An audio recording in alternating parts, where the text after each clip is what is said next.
Good morning, it's Uncle Lou here. Yeah, that's right, it's me, Uncle Lou, live for you on LouTube today. Thanks for watching, I really appreciate it. This is the Uncle Lou live show, episode 10, I think. Is that right? Yeah, episode 10. So anyway, thanks for listening in today. If you're listening live, I appreciate it. If you're listening to it later, good morning to you too. Yeah. No guest today. I did try to get one and it fell through. But on Wednesday, I have a Gamecock fan coming on. So on Wednesday, right at 3, we'll have a South Carolina Gamecock fan on, which is great. But today you're stuck with just me, so we're going to do a bunch of phone calls today. Well, we'll do as many as if there's people calling, we will. Anyway, but before we get to that, there was a couple of things I wanted to talk about right on the top here. I guess Alabama really is going to hire Butch Jones, and I can't believe it. I don't understand why. I don't really understand what Alabama is getting with Butch Jones. I understand some of the other hires that they made, even though they were a little strange or unusual, I guess. And we all know Alabama has a history of doing this, right? They have more coaches, Alabama does, than any other team in America. I guess they technically call them analysts, right? I mean, you won't see Butch Jones on the sideline. He'll be basically he'll sit in a room and analyze game film. That's basically what he'll do. And Alabama, like I said, has a history of doing this. They brought Lane Kiffin in, but Lane Kiffin, even though he's a garbage human being and mentally is like 7 years old, and is really just an internet troll who happened to become a college football coach, at least he had like an innovative offense, right? Like you could sort of see like, okay, I see what Alabama's trying to do here. They're trying to switch up their style of offense or whatever that they've been playing. Prior to Lane Kiffin, Alabama was game manager type quarterbacks, your, A.J. McCarron's, Greg McElroy's, those type. Not that they weren't any good, but I don't think anybody would consider them elite. Defense, run the ball, real vanilla type offense, but it worked. But it did start to get a little stale. So I sort of understand the Kiffin thing. You bring him in, shake up the offense a little bit. You go to a lot of shotgun with your runaround type quarterbacks, Blake Sims. Now they're even have stuck with that now with the Jalen Hurts, Tua Tagovailoa type thing. But that at least made a little bit of sense. Something new, different, innovative. Kiffin, regardless of what you think about him, had success offensively and was sort of known around college football as being an innovative type of offensive type person. What is Lyle known for? The hire just makes no sense to me. But like I said in the video, Saban has a history of doing this. He's running like a halfway house for disgraced ex-coaches, Kiffin, Sarkisian. Now he brings Lyle in. I made a video on this earlier today. I saw from the comment section that a lot of you, or some of you, have seen that. But I'm actually gonna play that right now. So hold on just a second. I'm gonna play the video. I just uploaded this video about 30 minutes ago. So a lot of you haven't seen it. So let's take a look at it. All right, let's see. Let's try this. Oh my God, I guess it happened. I guess Alabama's really going to do it. They're really going to hire Butch Lyle Jones. Mind blown. I don't know what to say. Nick Saban is officially running a halfway house for disgraced ex-coaches. Whee!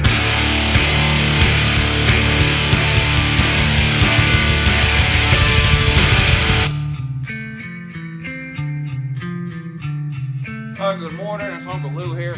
Yeah, that's right, it's me, Uncle Lou, live for you on YouTube today. Yeah, thanks for watching. I really appreciate it also. And two, in addition to that, as well. Yeah, breaking news today, I guess. It looks like Alabama and Nick Saban is actually going to do it. They're actually going to hire Butch Lyle Jones at Alabama as an offensive analyst. You know, because Butch Jones and Tennessee have been such an offensive juggernaut over the last couple of years, especially last year, right? Yeah, they did okay. Dobbs, senior year or whatever with Hurd and Kamara and all those guys they had. One good year, I guess, offensively, the Voltards had. But Nick Saban says, you know what? You know what we need? What Nick Saban says. There's one thing we're missing here at Alabama. One thing we're missing.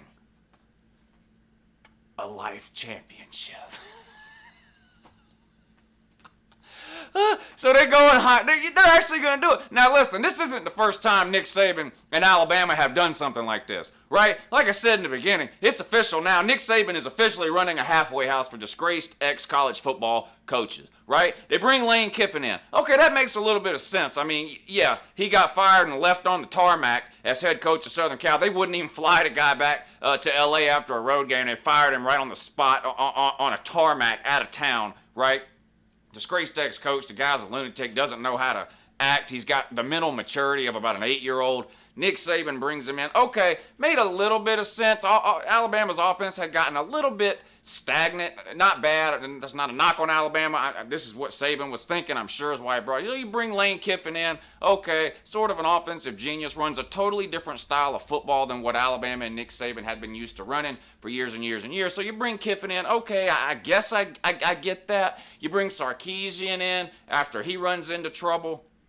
And no one will hire him. He's considered untouchable. You bring him in. Okay, now he's moved on to the Falcons. So okay, makes a little bit of sense there. I guess. Well, you bring Butch Jones in. You bring the 5-star Hart life champion into Tuscaloosa. I don't understand. I just don't understand how this benefits. I would love to hear from an Alabama fan about how this could possibly in any way benefit Alabama offensively to hire Butch Lyle Jones as an offensive analyst. The guy's a joke. He's not good for anything outside of entertaining press conferences. But so Alabama fans, please enlighten Uncle Lou. If there's any Alabama fan, whoa, Tar, woo, whoa, Tar, woo, 17 titles, woo, 17 titles, Bear Bryant, Nick Saban, 17 titles, Butch Jones, woo, yep, 17 titles, woo, 17. 16, now 17, yeah, we don't. 17. Yeah, Lyle's got a life championship. Well, then we got 5 wife championships, woo, at Alabama, so woo, tired on that, woo, woo, tired on that.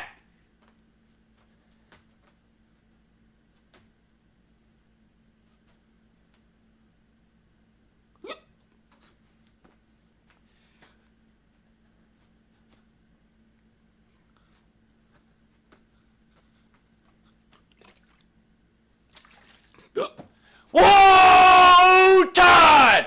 Listen what Woofer tells you! Listen what Woofer tells you. Now, Woofer tells you now. Hey, wow.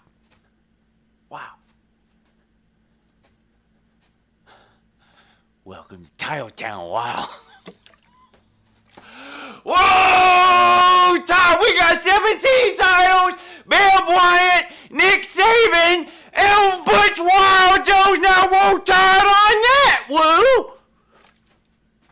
Whoa, Todd on that, woo. And where's the Tennessee fans at now, woo? Where's the Tennessee fans at? We stole their coach, woo. We got Butch Jones, woo.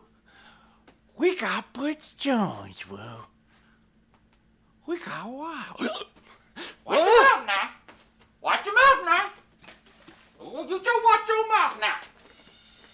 Watch your mouth. Listen what the general tell you now. Listen what the general about to tell you now.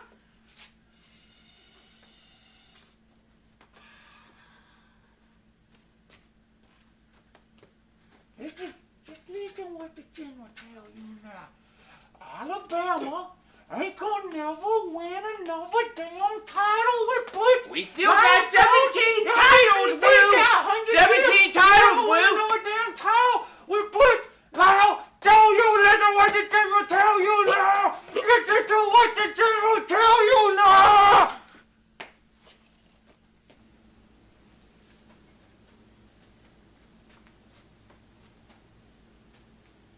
Yeah.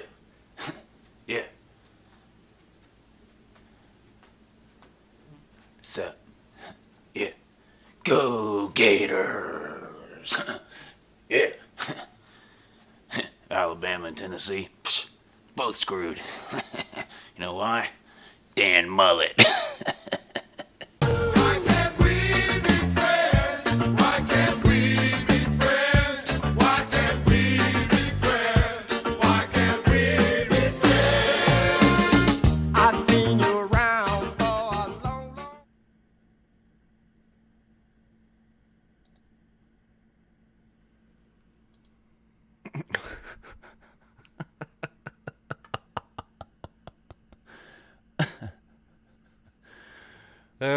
So anyway, I hope y'all liked. That one. And you know what else?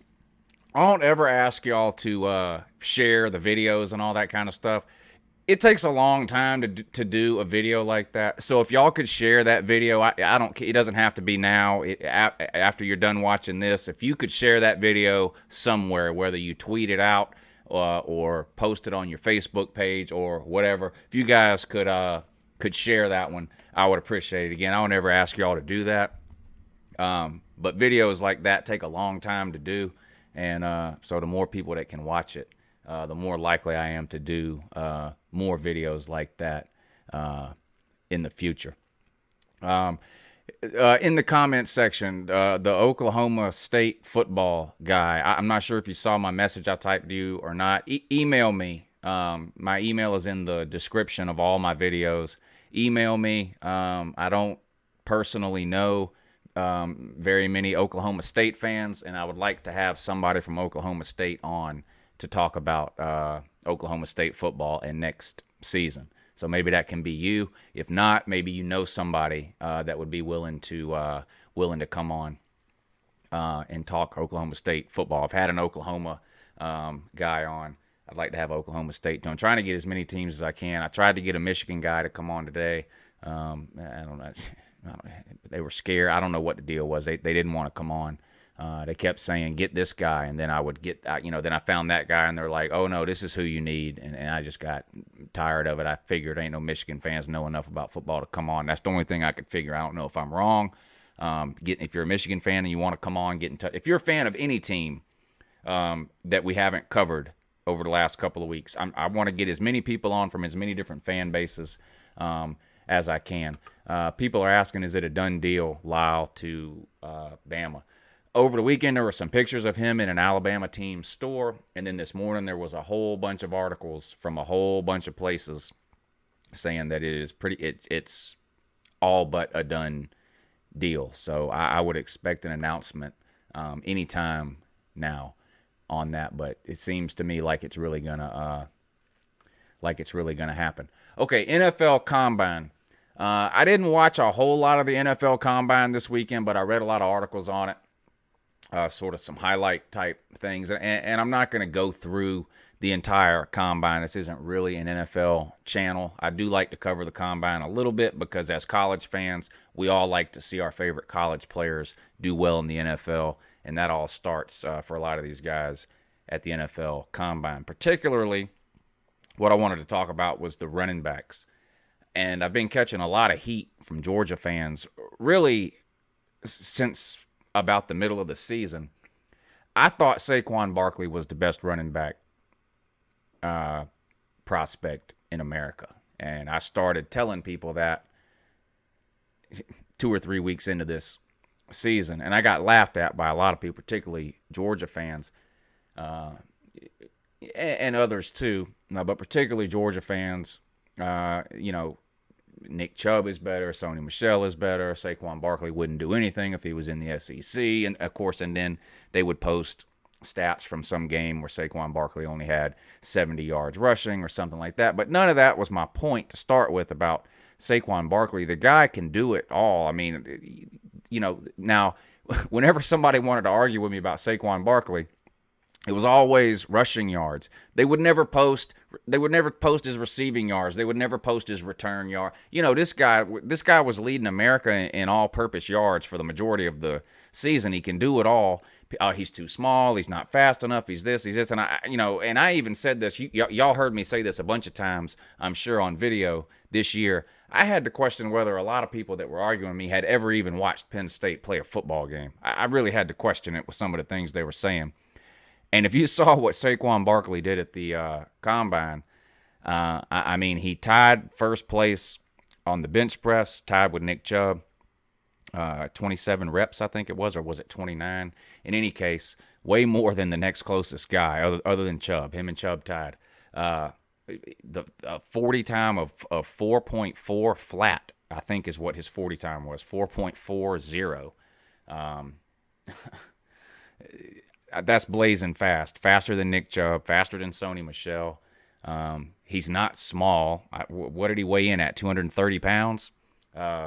Anyway, so it's no surprise to me that coming out of the Combine, most draft analysts, people who actually know what they're talking about, since you don't want to take Uncle Lou's word for anything, people who actually know what they're talking about are saying that not only is Saquon Barkley going to be the first running back taken in the NFL draft, which Uncle Lou been telling you that for 6 months, not only is he going to be the first running back taken in the draft, he's likely going in the top 3, which is amazing nowadays for a running back. I know Zeke Elliott was drafted really, really high, but if you guys remember a few years back when Todd Gurley got drafted, what was that, 10th overall? Todd Gurley got drafted.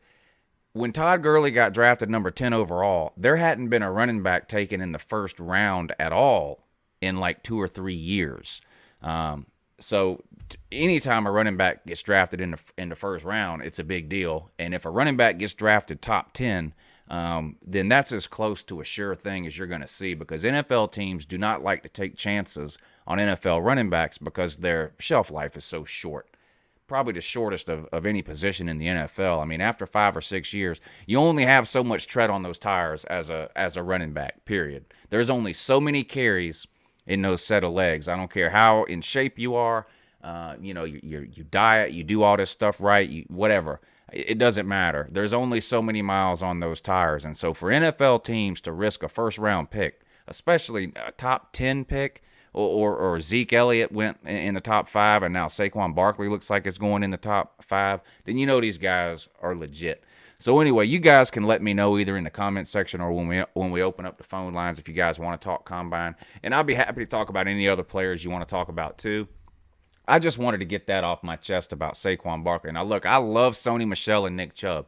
And I think Sony Michel, listen, I don't think there's a whole lot of difference between Saquon Barkley and Sony Michel. I think they're both going to be really, really good NFL players. I think Nick Chubb will be a good NFL player too, but you have to look at the player's skill set and how that transitions to the NFL. The NFL is not college. So you look at a guy like Saquon Barkley, he can play all 3 downs, okay? He can run routes either out of the backfield or from the slot, and he's probably the best return man in this year's draft. So you're getting a lot with Saquon Barkley other than a guy who can just take handoffs and run the ball, okay? And that's one of the main reasons I was so high on him all the way back during the season, and I believe a reason why a lot of these NFL teams and scouts are so high on him. Sony Michel gives you a lot of that same thing. Now, he didn't have a lot of experience with returns at Georgia. I think he could do it if a team wanted him to, but he didn't have to at Georgia. But he can catch the ball. He's great out of the backfield, and he can play the slot too, and he's done it. He's probably one of the best pure football players to come through Georgia. He's definitely top 5. I'm not saying he's one of the 5 best, talent-wise or whatever. I'm just saying, when it comes to just being a football player, knowing what to do, football smarts, I mean, just everything you look for, Sony Michel is the real deal. It wouldn't surprise me to see him as the second running back taken in the draft. Nick Chubb, I think, is going to fall a little bit, maybe the 4th, 5th, even 6th, maybe running back taken.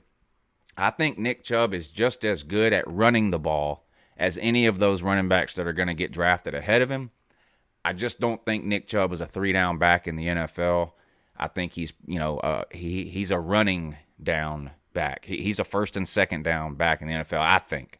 I don't think you're going to see Nick Chubb in a lot of 3rd down and passing situations, just my opinion. Whereas somebody like Barkley and Michelle, you can leave out there for all 3 downs, and that makes their value higher, I think, in the NFL. So anyway, that's all I wanted to say about that. The whole Lyle to Alabama thing, look, I don't get it, okay? If somebody wants to try to convince me or let me know what it is about Lyle to Bama that makes sense, then by all means, please let me know. In the comments section, I'm fixing to open up the phone lines now. You can call and tell me. I don't get it. I just don't see any upside for Alabama in hiring Butch Jones. He's not bringing anything to Alabama that they don't already have, in my mind. I don't know, and that's what gets me on the whole. It's just a halfway house for disgraced coaches. Kiffin was out of a job. Nobody would hire him. Saban brought him in. Sarkisian was out of a job. Nobody would hire him. Saban brought him in. And now Butch Jones out of a job. Listen, nobody wanted Butch Jones. I mean, he was this close to taking a job at a high school, okay? Because no college wanted him for any position. Nobody wanted him as offensive coordinator. Nobody wanted him as head coach. Nobody wanted him as a position coach. Nobody wanted him as a quote-unquote offensive analyst.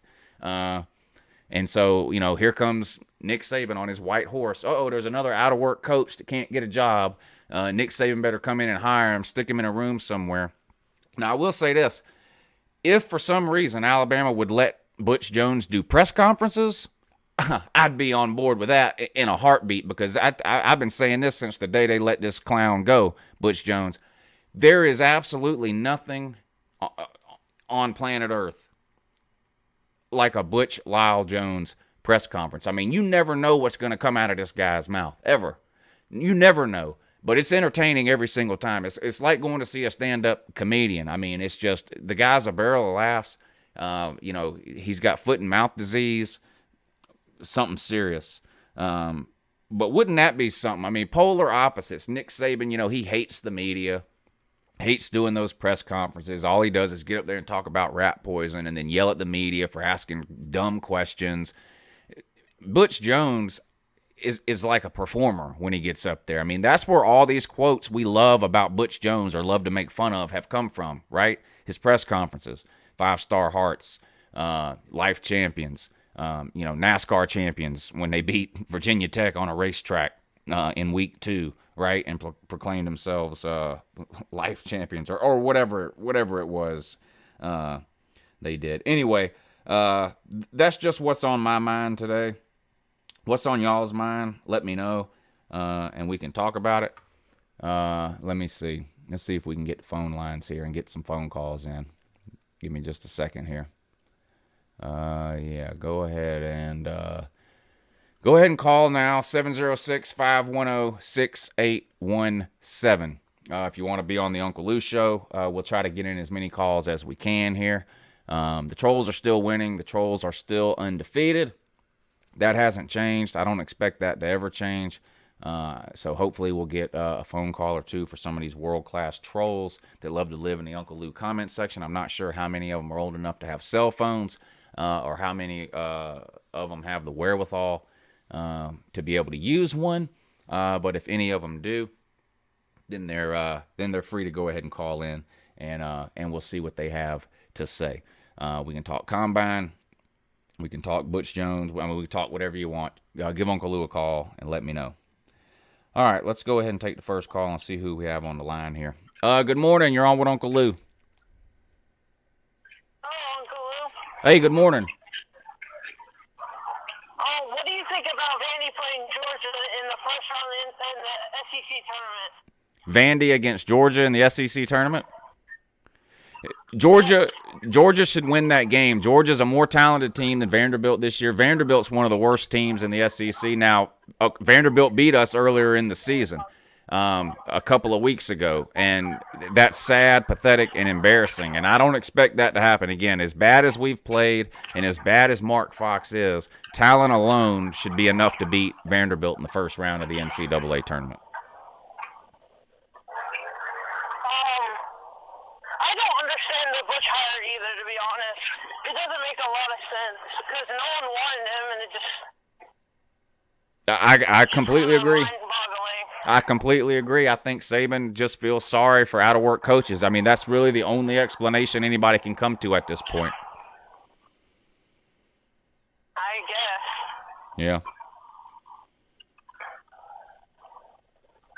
Do you think Georgia makes it far in the SEC tournament, or do you think they lose after like the first 2 rounds? I think Georgia would be lucky to win 2 games. I just do. I think Mark Fox has given up, and I think the team has given up on him.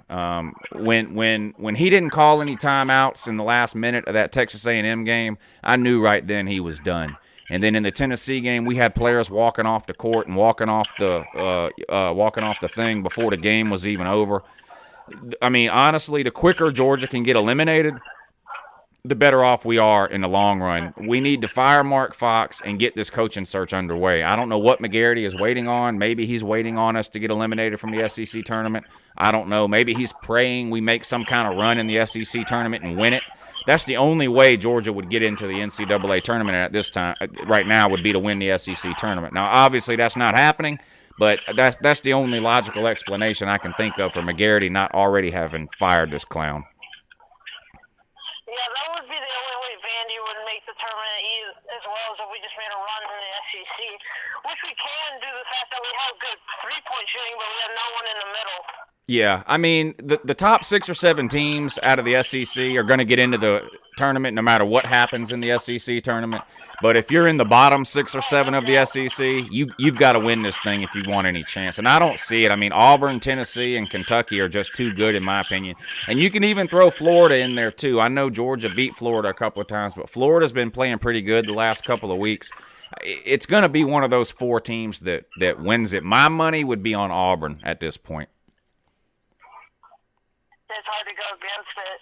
Yeah. I mean, Kentucky could always go on a run. They're the most talented team, but they got, what are they starting, 4 or 5 freshmen? I mean, everybody's been waiting on them to get it together all year. If it's going to happen for Kentucky, it needs to happen now. I mean, they're going to get into the big tournament regardless.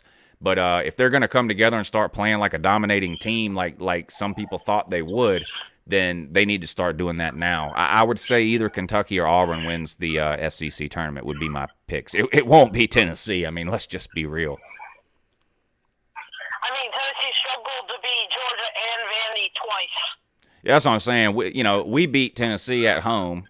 They beat us at their place. So Tennessee and Georgia are pretty much even in basketball, as far as I'm concerned. Vandy blew I think a 12-point lead at half to Tennessee, and then almost came back 20 down against Tennessee, but couldn't get it done. Yeah, Vandy had a rough season this year. It's kind of surprising. You guys are usually a little bit better than y'all were this year. I think the loss of Luke Cornett to graduation, I know he's on the Knicks right now, but I think the loss of him because he was like a big center that we could have in the paint, but he could also shoot 3-point, so everyone on our team could shoot the ball. Yeah. Well, I mean, anytime anytime you lose a guy with NBA talent, I mean, it's hard to replace that unless you're, a Kentucky type team that just gets all those elite players. But I don't know. I mean, I'll watch the tournament. To me, during the basketball regular season, to me, is just too long. I can't watch all the games, but I do love tournament basketball. So once the tournament starts, I'll be watching. And even though Georgia's not going to be in the NCAA tournament, I think that's one of the best 2 weekends of the year for sports. Those first 2 weekends of the NCAA tournament are some of the most exciting TV you could ever watch. So, I mean, I'll be watching, even though neither one of our teams will probably be in it, but who knows? Maybe Georgia and Vanderbilt can get it together for next year. But I appreciate the call. Yeah, I'm gonna let him go so we can try to get other calls in here. I have a bad habit of keeping people on the line for too long, and then other people can't get in, and then they message me and tell me what a idiot I am and blah blah blah, and I just don't feel like dealing with that today. I'm way too busy. Don't have time.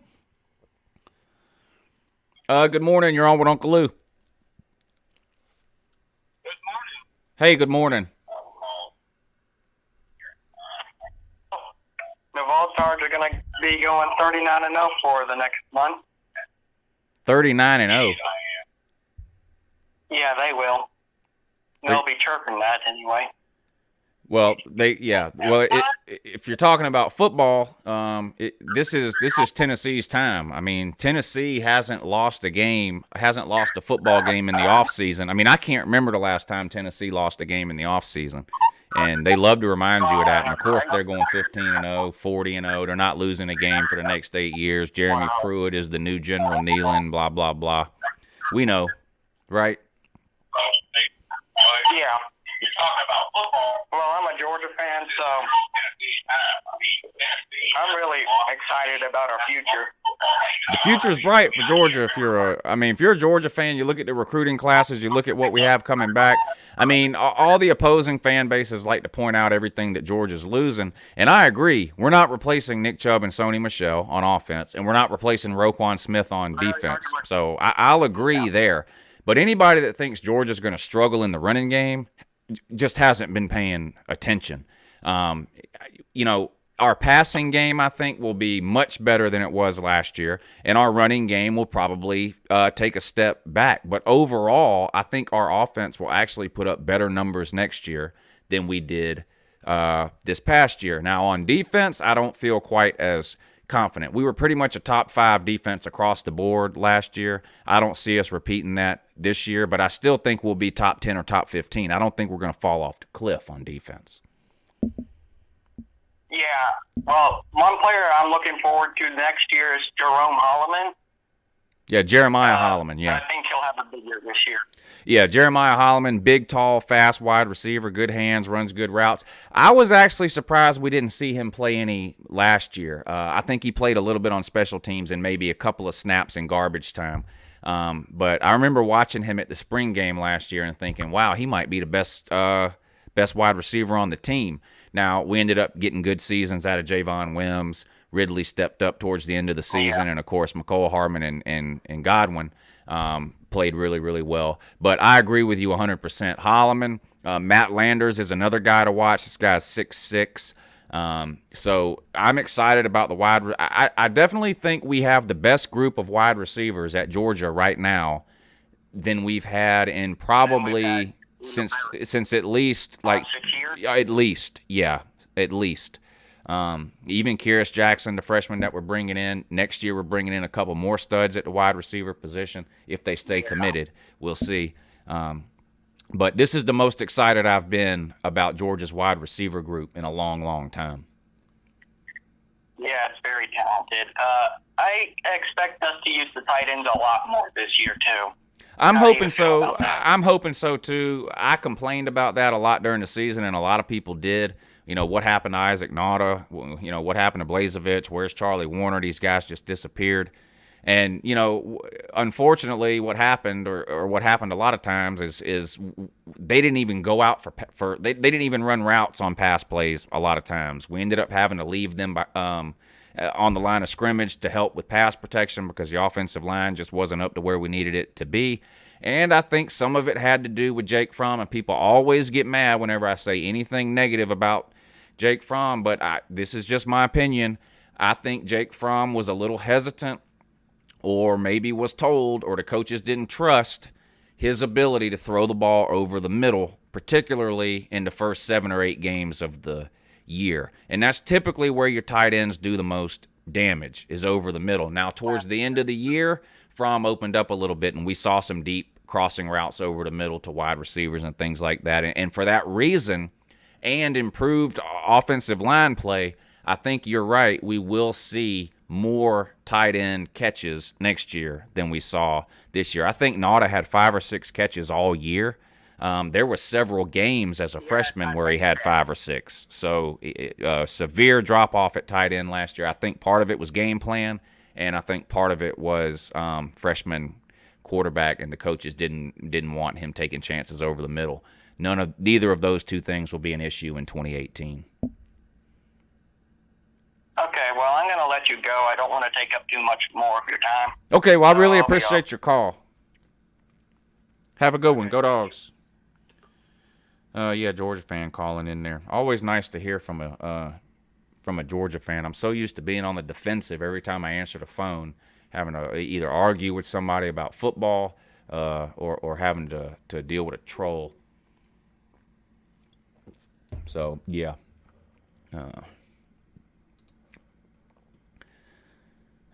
You got to love the trolls. Stop trolling me! Stop trolling me!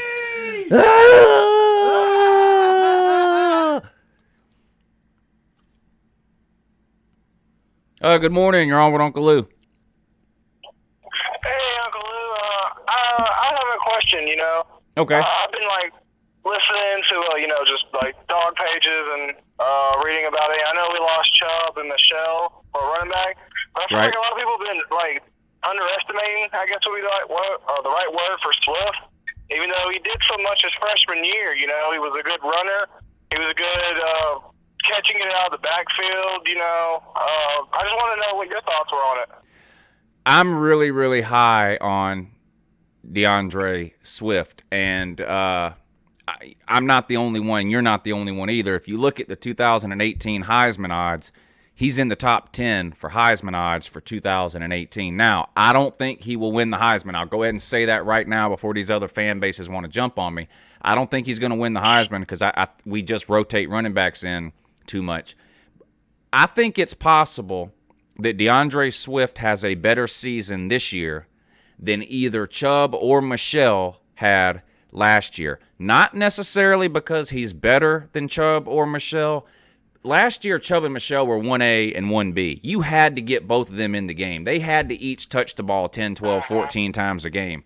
Swift is clearly the starting running back this year, and we've got some good running backs behind him, but it's not a situation like we had last year where we have a 1A and a 1B. Swift is clearly running back 1, and then you've got a battle there for running back 2 between Harrion and Holyfield, who both come back from last year, and the two new guys, Cook and Zeus. Now, once Zeus gets healthy, I think he will end up taking some carries away from DeAndre Swift. I think Zeus is that good.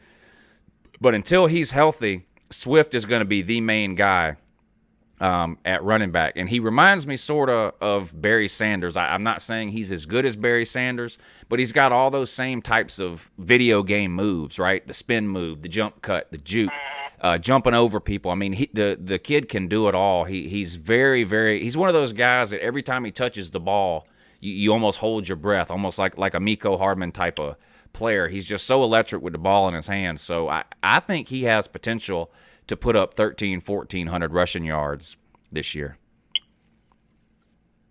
Yeah, I would agree with you there. But thanks for answering my question, Lou. I'll let you go. All right, go Dogs. I appreciate the call. Yeah, I'm high on Swift this year, real high. You can't replace Chubb and Michelle, but you can come pretty close. Like I said, anybody that thinks UJ is hurting at the running back position has just not been paying attention. I mean, that's just the reality of the situation. I don't know any other way to put it. We've recruited probably better than any school in America over the last 6 or 7 years at the running back position, going back to the year we signed Gurley and Marshall. Then 2 years later, you get Chubb and Michelle in the same class. And last year, we get DeAndre Swift. Year before that, you get Holyfield and Harrion. This year, we got the number 1 and the number 3 high school running back in America, Zamir White and James Cook. The rich just keep getting richer. Good morning. It's Uncle Lou here. Oh, yeah. Is this the real Uncle Lou? This is the real Uncle Lou. How you doing today, sir? I'm doing great. How are you doing? All right. This is D. Wayne Carter from Chattanooga, Tennessee calling in. Well, good morning, D. Wayne. Good morning to you, too. What you want to I was talk just seeing about? what you thought about Tennessee's chances next year in football. They got a brutal schedule, sir. I'm going to be honest with you. You play West Virginia week 1 at a neutral field in Charlotte. I don't see you winning that game. West Virginia is going to be a top 15 team coming into the season. I can't see you winning that game in Pruitt's first game. Then you play 2 high school teams. You'll beat them, so I think you'll start 2-1. But then your next 5 games are against Florida, Alabama, Georgia, Auburn, and South Carolina. I think you'll be lucky to win one of those 5 games. Well, what did you think about that beating Tennessee put on y'all the other night? I was a little bit irritated about it, to be honest. I don't really care that Tennessee won one half of a meaningless regular season basketball title, but it did piss me off that they beat Georgia to win it, I'll be honest. Well, I got Tennessee going Final Four this year. It would be the first time ever, sir. You've never been to the Final Four, which is pathetic and sad. But, I mean, I'm an SEC homer, so as much as I hate Tennessee, I'll be pulling for you in the tournament. But the reality of the situation is you're probably not making it past a round of 32. I disagree, Lou. I mean, Rick Barnes is Coach of the Year. You think so? Oh, absolutely, Lou. I don't know. I think Bruce Pearl from Auburn, did a better job than Barnes. Yeah, but we let Bruce Pearl go, Lou. He wasn't good enough for Tennessee. Yep, and now he's better than Tennessee at Auburn. So, not sure if that was the right move for y'all to make or not. Definitely a better move than any move you've made in football in the last 11 years, though. I will give you that. Well, I think Jeremy Pruitt's going to be one hell of a coach, Lou. It's possible. I mean, he's an unknown. We don't know what we're going to get with Jeremy Pruitt yet. So we'll all find out a lot about him as a head coach, I'm sure, this coming season. My biggest question mark about him is he's always been around winners at Alabama, at Florida State, and at Georgia. He's always had teams that won at least 10 games a year. He's not going to have that at Tennessee this year. He's a little bit of a hothead. I'll be interested to see how he reacts when Tennessee starts out 2-6 or 3-5. I'll be curious to see how he handles that. Well, I got Tennessee only dropping one next year, Lou. Yeah, well, the problem with that is you've had Tennessee only dropping 1 or 0 every year, ever. I mean, I get it that you're a fan, I guess. I don't know. Maybe part fan, part troll a little with the voice thing you got going on. But you just have to look at what Tennessee has and their schedule. I mean, you're not beating Alabama, so what is that your one loss? Is that what you're saying? No, I think we dropped that first one to West Virginia, Lou. I agree with you there. But if you think you're beating Alabama, Georgia, Florida, Auburn, and South Carolina 5 weeks in a row, you might be I hope you don't gamble, sir. Oh, I gamble all the time, Lou. And listen, there's not a team in America that could beat those 5 teams 5 weeks in a row. Not a single team. So, Well, I think if there's one team, it could be the Vols, Lou.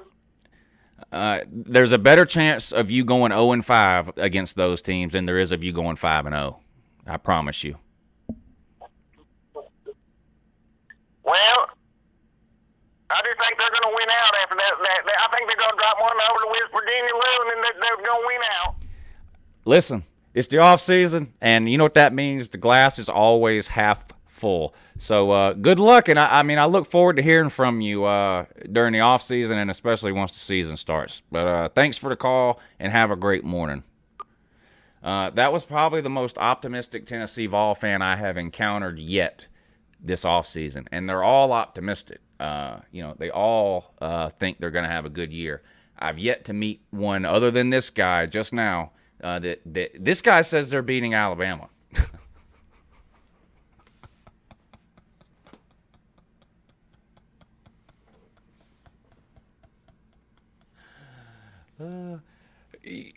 Listen, there's not a team in America that could beat those 5 teams in a row: Georgia, Alabama, Florida, South Carolina, and Auburn. So that's not even a knock on Tennessee, but just come on. Good morning. You're on with Uncle Lou. Go ahead and tell me how you feel. Good morning, Uncle Lou. This is Drew, man. I'm a big fan, man. Go Dogs. I appreciate it. I was just gonna see what's your take on the Justin Fields, Jake Fromm. I know Jake Fromm's our man. Yep. But man, Justin Fields looks good, and I know a dual threat quarterback would be a good thing for Georgia. I was just trying to put in my 2 cents. Yeah.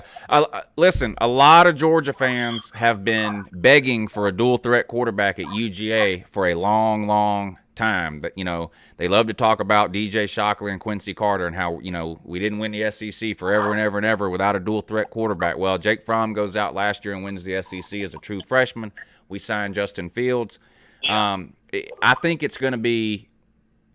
I think you're going to have a similar situation to what you had last offseason. I think there are probably going to be some fans, whatever percentage you want to say, is it 5%, is it 10% of fans that are going to want Justin Fields to start? I don't think it's happening. Last year, I didn't think Fromm was going to start. I thought it would be Eason. Of course, Eason got hurt and all that went out the window. That's the only way I see Fields starting this year would be a Fromm injury. Now, I do think Justin Fields will play, and not just in mop-up duty, not just in the fourth quarter of 40-point blowouts. I think Justin Fields is going to play early and often in every single game this year. He's a totally different type of quarterback than Jake Fromm. It's not a Fromm and Eason thing. There would have been no point in rotating Fromm and Eason in and out. Right? They're the same style of quarterback. They're both drop-back pocket passers. Fields is a run-around type of guy. I think you're going to see Fields early and often. I think the coaches will have a game plan going into each game of situations and times in the game where they specifically want to use Justin Fields, whether that's red zone situations, whether that's 2 possessions a half, whatever it is. I think there will be a plan to use him. And I mentioned this a couple of weeks ago. If for no other reason against Austin, we play Austin Peay week 1, okay? Me and you could play quarterback against Austin Peay and Georgia would win. There's really no benefit against Austin Peay to playing Justin Fields, except we play South Carolina week 2. If you put Justin Fields in the game in the second quarter, end of the first quarter, whatever, against Austin Peay and let him get a couple of series and he looks good, that's a whole nother issue that South Carolina then has to prepare for that following week heading into the Georgia game, right? Because you're going to get a totally different offense with Fields on the field than you are with Fromm. You're going to see the read options and the RPOs and the designed quarterback runs and stuff like that with Fields that you're not going to see with Fromm. So if you show that, then it forces other teams to have to prepare for that. So I think Fields will play. I don't see any chance he redshirts or anything like that. And I don't think he's going to be playing just backup mop-up duty either. I think you're going to see him early and often. And he got disconnected. So, but thanks for the call and go Dogs. But yeah, I've got a video coming up sometime in the next couple of days on Justin Fields and Jake Fromm, and I'll get sort of more in depth on my thoughts and feelings on those two, and just sort of exactly what sorts of things I think Fields can do from an offensive point of view for Georgia that you can't get with Fromm. But under no circumstances do I think that Fields is taking the starting job from Fromm, barring some sort of injury situation like we saw last year with Eason. Of course, he is an early enrollee, so we'll get to see him in the spring game if his finger is, which I'm assuming his finger will be fine. He broke his finger in November playing football in high school, but there's no reason that should slow him down in April. So, all right, we're going to take one more call. Yeah, good morning. You're on with Uncle Lou. Yeah, and they hung up right away. So, anyway, that's going to do it for today. I appreciate y'all watching. Don't forget, tomorrow night and every Tuesday night at 10 o'clock, we do another live stream, 10 o'clock at night, 10 Eastern, another live stream. It's different than this one. It's not as structured as this one. I play NCAA 2014 on the Xbox. I have updated rosters, and we just simulate and play and talk football. That's at 10 o'clock Eastern 10 p.m. Eastern on Tuesdays and Thursday nights. I also have an interesting way to do a giveaway that I'm going to be talking about tomorrow night on that live stream at 10 o'clock. I guess it's not technically a giveaway. Anyway, I'm not going to get into that now, but we'll talk about that tomorrow night on the 10 o'clock show. This show is every Monday and Wednesday at 3. Thank you to everybody that called in today. I appreciate it. Thanks to everybody that's watching. Thank you to everybody in the comment section, even the trolls. Some would say especially the trolls.